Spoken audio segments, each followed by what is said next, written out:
Now this is a big debate. We're going to talk about these skills because we are talking about the school education. Why is school education so important? All of you educated here? Yes. Okay. How many of you can write a 200-word essay on 21st century skills? 200 word. Okay. That's a good one. Okay. No, I'm not talking about the topic. Okay. Even if I give you another topic, there are people who are not literate enough to write or speak or carry out any other professional work or go into the workforce. So there was an observation of a global nature. A lot of people observed this globally, that why are so many people who are educated, they do not have skills to work. So they found out that the education system is not matching the skills that are required in the job market. Okay? Now in a job market, you are required to be professionally verbal and professionally literate. That's your written language should be immaculate. It should be as per what is your requirement.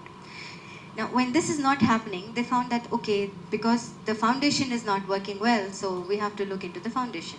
And that is when all the research was directed towards the school education, and they started, experimenting with a lot of things. So, how many of you have heard of the multiple intelligences theory? Intelligences. Learners are of different kind, okay? There are about 9 kinds of intelligences among human beings.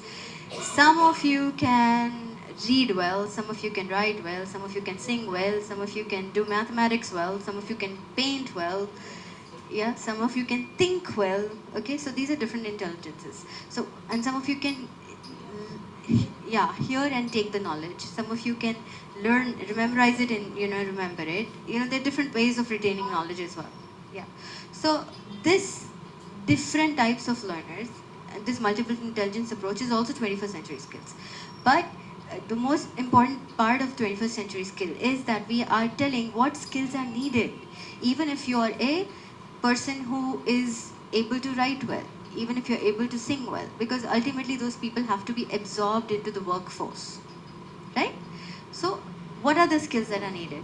So what I'm going to do is, I'm going to ask you to quickly make groups of 3, because you're sitting in 3, and one of you take the lead and write down, I'll give you 2 minutes, okay?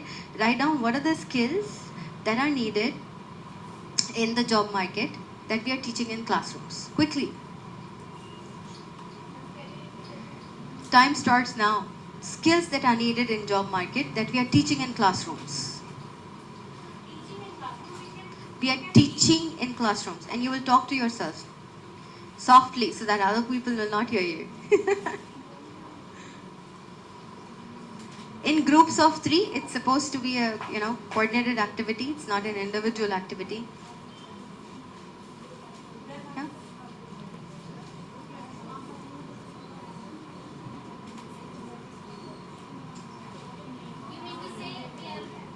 I want a list. I want a list of skills that are needed in the job market and we are teaching in the classrooms. 1 minute is already over. I said 2 minutes, not more than that. One of you, whoever is, written down these lists, one after the other, quickly, we don't have time, you will read out the lists. Alright? Can we start from here, please? Yeah, please. And in a loud voice so that everybody can hear it. Okay? Can you hear it? Please use the mic.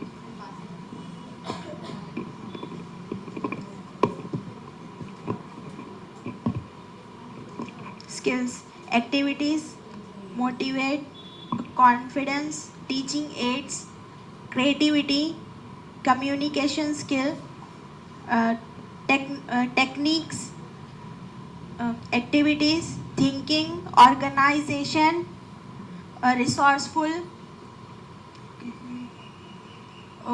Over, ma'am.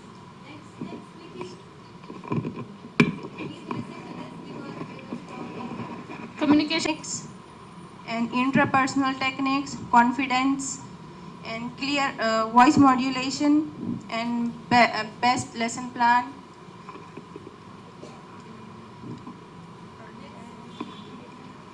creativity and more activities, motivation.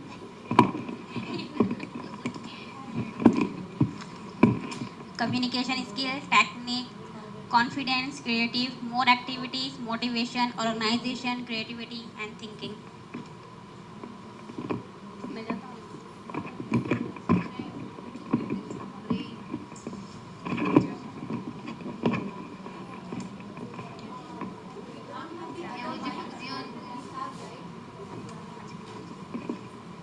Student doing activities in the class, tell techniques to read the lesson.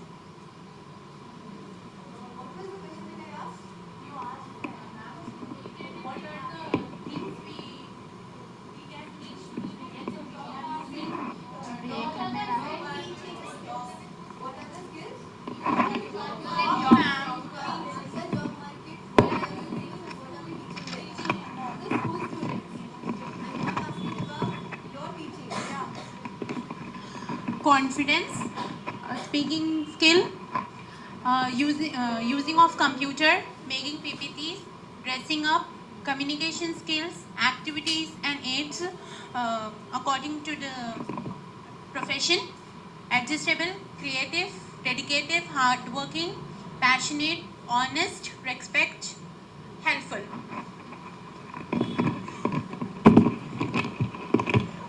Communication, patient, way of talking, body language, fluency English, pronunciation, perfecting in every subject, and cooperative, well qualified, energetic, positive thinking, motivate, outcome should be in teaching, smart and creative, new technology use. I suddenly found out that you guys are confused with the word skills. Okay, so when I take a 5-minute break, I will tell you what is skills because you are naming everything under skills which doesn't count. Right? So I'm not prepared for this right now, so maybe I'll just get off the screen and let you know when we take a 5-minute break. But anyway, we know. Computer skills, speaking skills, management skills, cooperative, communication skills, creativity, knowledge about the subject. Qualification, education about fields, skills, many types of skills, and experience, spirit, enthusiasm, passion, patience, unity, understanding, creativity, and cooperative. Alright, so now the most important part is you have to understand the difference between what is education right now and how it is changing. Okay, so we just did a small exercise to understand how we are preparing the learners. You're saying the teachers are doing all of this to prepare learners, so to make sure that they are going into the job market, right? Everybody's with me? Okay, so we're going to watch a video and we're going to get an idea of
workers is going to be Indian.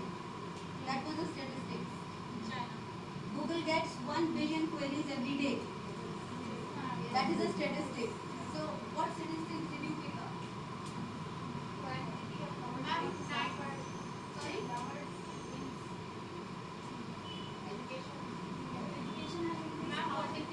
So not just language is evolving, but the techniques and tools are evolving. And there was at the last bit, there was something about the teachers. So what do the teachers actually have to teach children? They have to teach. You didn't see that. Sorry? No. Give solutions, problem solving is one goal. See this again. See, again you are missing the important point. Pay full attention, okay? Because if I can finish the PPT and I can finish all 3 PPTs and go out, there is no, what do you call, you will not learn anything. I will have finished my class, but you will have not learned anything. You need to pick up statistics, okay? Statistics, because those things are important. Those will make the decisions of what you are supposed to do. And I asked you, second thing was what the teachers have to teach in the job market for the children to be prepared for the job market. What they have to be teaching. I'll play that one more time, okay?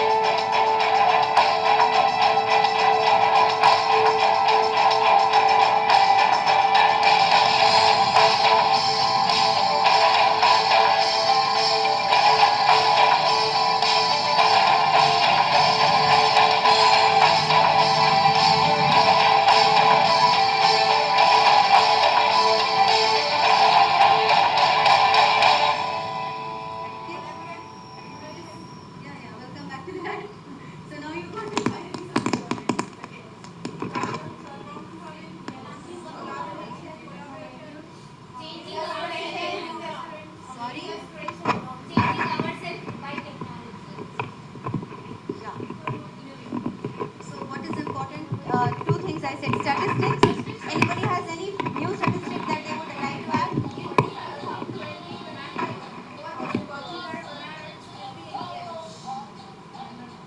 Yeah, sorry. Exactly, yes. Next. Okay, good. Next.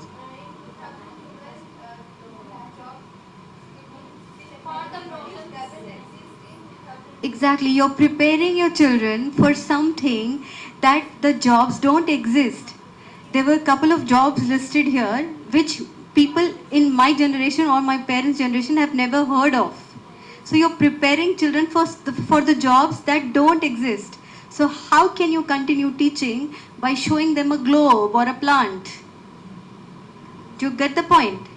Unless your teaching changes to what it requires to prepare the learner. So what does it require to prepare the learner? That was on the last slide. Awareness. Collaboration. Innovation. Teachers have to be mentors. Teachers have to be mentors. No, what does it take? Yes. Okay, they must be able to illustrate.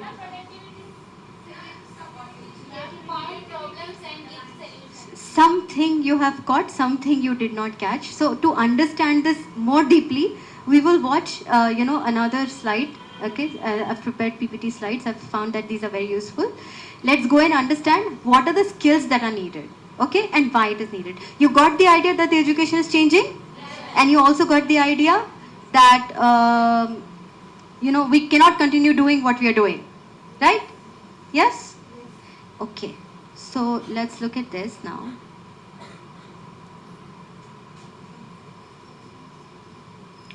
Okay, there's a term called digital native. What do you mean by the word digital native?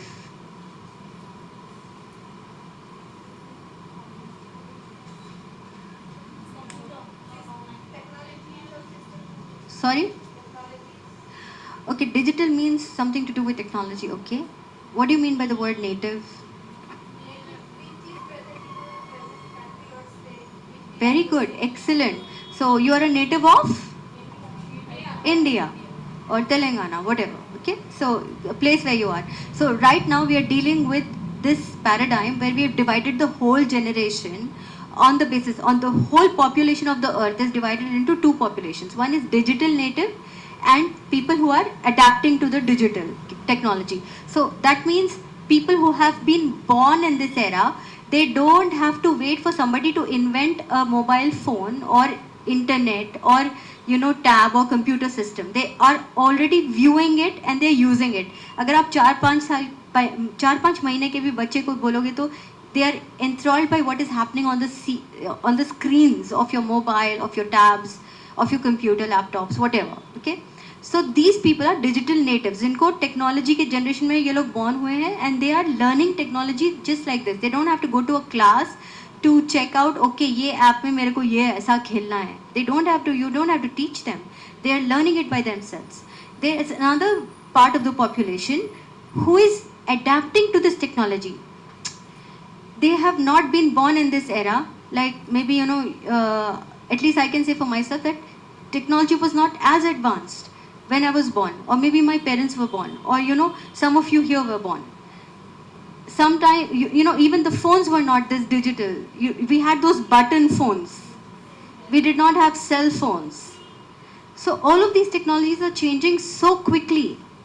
So there's a difference between the generation now. We're dividing this generation into digital native and digital adapters, the people who are adapting into this generation. Am I clear? Okay, so who is a digital native? There's a cartoon here. Can somebody read this cartoon? Dad, can I use the computer for a second? What for? I need to log on to my school's website, download my homework and print it out. Type. Do you know how to do all that? It's already done. Thanks, Dad. When I was your age, I had to walk 10 miles through this snow to get the internet. Yeah, so the accessibility of the internet was also a question. Now you have it in the palm of your hand. So it's not that, because of this accessibility, do you know what has happened to the world? Whatever you want to teach, the children are already learning and coming. They already know about it. Then why is the need of a teacher? Why do you need a teacher? Let us look at what's happening in the classrooms, okay? There's a statistics here. This was the original classroom where, the teacher is making everybody sit in line, everybody is doing their own work, the teacher has one big blackboard, there is no noise in the classroom, there's absolute order and silence. Is this a perfect classroom? Who's saying yes? It is correct, some of it is correct, but you have to tell me why, okay? It's a silent and quiet and orderly class. Why is this good? Is it good?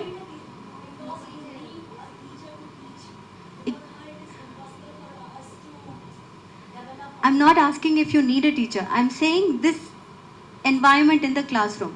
Okay? Yes, it's a disciplined environment where not a single noise is allowed in the classroom. Right? Is it good? It is good. Okay.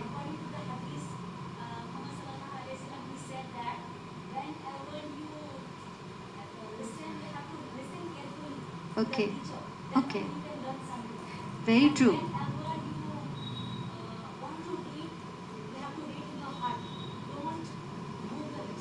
Okay. So according to that, you're saying this is a perfect situation, right? So is it applicable to what we are doing now? Is this like in the current generation also we are doing something like this, right? Most of the schools follow this order. Do you think it is good? I'm not questioning the hadith, okay? But if the children are going to be in the school for 8 hours, all 8 hours, or maybe 7.5 hours because they'll get a half-hour lunch or 45 minutes lunch, you expect them to be like this? At this age, where they are supposed to be, we're not saying that it is wrong. We're saying that when they have to be quiet, they'll be quiet. But when they are in the classroom, they are supposed to learn. And learning is not happening only by sitting like this.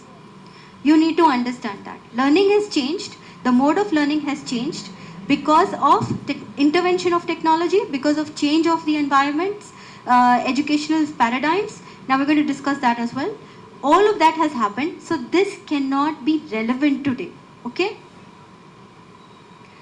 Same thing happens when these children grow up and they are in a high school, and again you see them sitting on the desks, again doing their own work. But when you actually look into the workspace is all about collaboration. It is all about not what I can do, it is what we can do. So when you are not teaching that in your classroom, how you can expect them to do when they grow up? Okay, let's look at this. So what we are actually good for preparing, how are you, the systems that we are following in the school, what is it actually preparing the children for? We are preparing them to be workers. We're not preparing them to be thinkers. This is the portion, this is the test, these are the marks that you get, this is a report card, you've passed this particular exam, go and find a job. We're not teaching them that if you have finished education, what would you like to do next? How would you like to put this education to use? Can you give the world something of your own? We're not asking, we're not even questioning, allowing them to question themselves. And most of the times, children don't make decisions about what they want to study. Have you ever asked a child, okay, can you learn, are you ready to learn photosynthesis today? Did you ask them?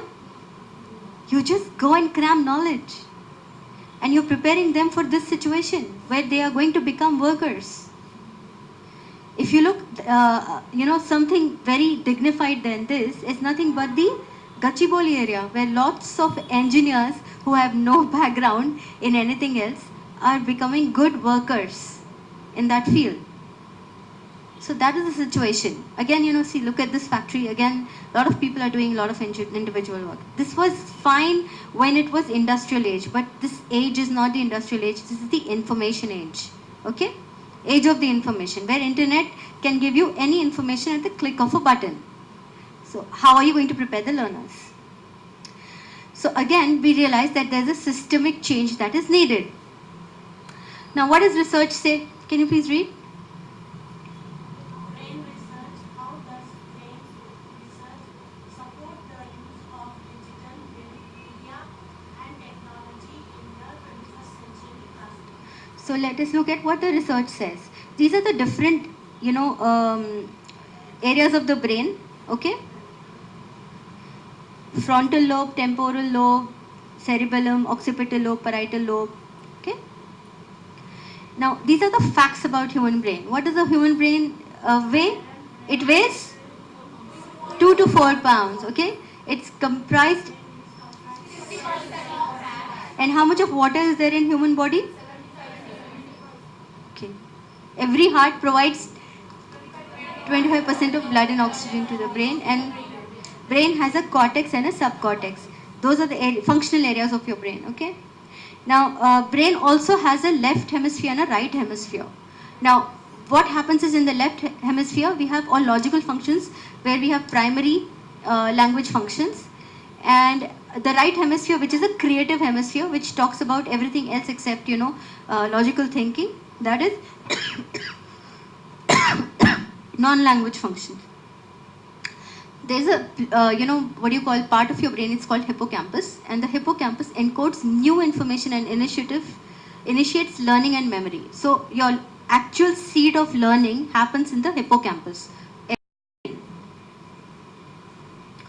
Now, humans have millions of brain cells that can be shaped and increased in number with exposure to complex and novel environments. Now, what happens is, because of such a structure of the brain actually forms, and maintains nerve cells which have this information which we call knowledge. It retains them. Now, what happens is, these neurons, the brain cells or the neurons, they can be shaped and increased in number only when you use them. So if you involve yourself in new exposure to complex and novel environments, Novel is nothing but new environments and complex situations, and you find that, if something is harder for you and you try to do it, like a crossword, or a math game like Sudoku, or some challenging situation in a family that you are trying to diffuse, okay? All of these situations, if you are exposing yourself to solve these issues, your neurons and your brain capacity will increase. But if you sit back and say it is not my problem, and whatever I've done is enough, that will be the end of story. Okay? Now, neurons communicate with each other chemically in the process referred to as a synapse. How many of you know how do neurons look like?